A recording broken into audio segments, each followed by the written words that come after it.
Diksiyelerimizi devamlaştırmaz, hürmetlik vatandaş.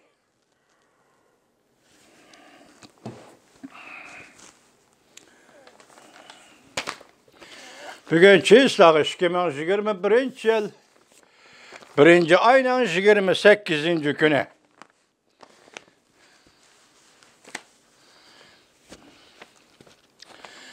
Endiki mavzumunda hürmetlik vatandaş.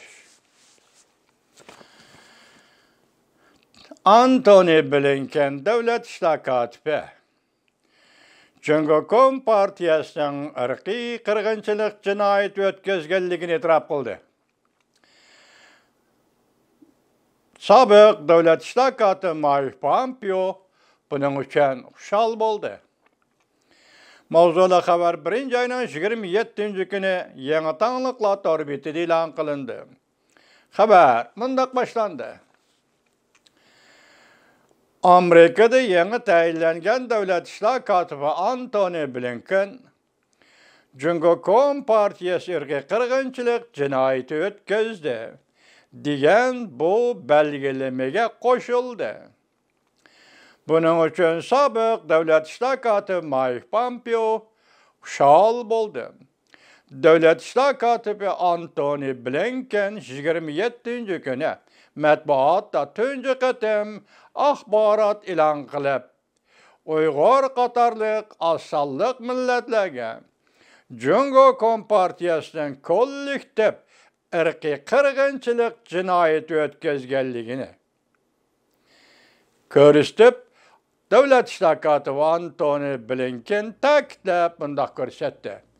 Biz bu noktada herkes özgermeymiz. Yaki bizden bu göz karşımız herkes özgermeydi. Amerika Şərq vaxtı 1. ayının 26. günü keçdi. Sabık Devlet İşleri Katibi Mike Pompeo, Fox haberleri televiziyasının riyasetçisi Maria'nın ziyaretini kabul kılganda mundaq görsetdi. Men muşu külləni, yani Cungo ırkı kırgınçılık cinayeti ötközdi deydiğen külləni körgünümden intayin şal oldum. Men qat'i niyetke keldim. Cumhuriyet Partiyası kollektif ırkı kırgınçılık cinayeti ötközdi. Devlet İşleri Katibi Antony Blinken bundaq itiraf kılışqa koşuldu. Sabık Devlet İşleri Katibi Mike Pompeo 1. ayının 19. günü vazifesinden ayrılıştan burun bayanat ilan kılıp,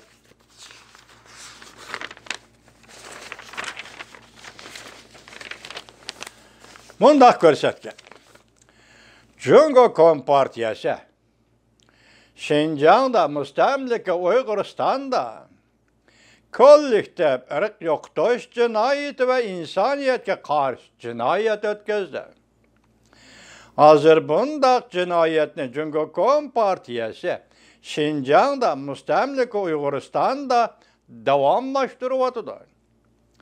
Biz Cumhuriyet Partiya ve devletten sistemli kalda bir millet Uygur'unu yoktayatqanlıqqa şahit boluvatımız.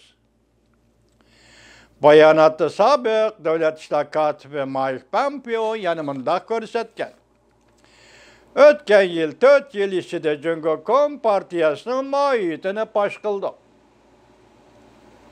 Ötken yıl 4 yıl içinde bu nöbetlik hükümetimiz, yani Donald Prezident Trump hükümeti, sabık hükümet, ötken yılı 4 yıl içinde Cumhuriyet Partiyasının mahiyetini paş kıldı. Ve bu hakimiyetin Marksizm, Leninizmlik siyasi hakimiyette batıdı. Menijiyoş ve zorvallık arkalık azap çekivatkan Cumhuriyet halkıga tesir görsetti. Sabık Devlet İşleri Katibi Mike Pompeo riyasetçi muhbirga mundaq görsetti. Eğer Cumhuriyet Partiyası yüzünden halkıga ırk yoktayış cinayeti ve insaniyetke karşı cinayet ötküzüdüğün bolsa, tasavvur kılıp bakaylı, uzun ötmey Cumhuriyet Kompartiyası küçke igi bulup erken dünyada nemi eş kaladı. Yeni tayinlengen devlet işler katibi Antony Blinken o çok aşkar ihbadı bildirip, sabık devlet işler katibi Mike Pompeo'nun Cumhuriyet Kompartiyası'nın Şinjan'dan Müstemlik Uygurustan derek yoktoş cinayet ötközgenligi doğrusudaki bayanatını kollaydıqallaqını bildirdi.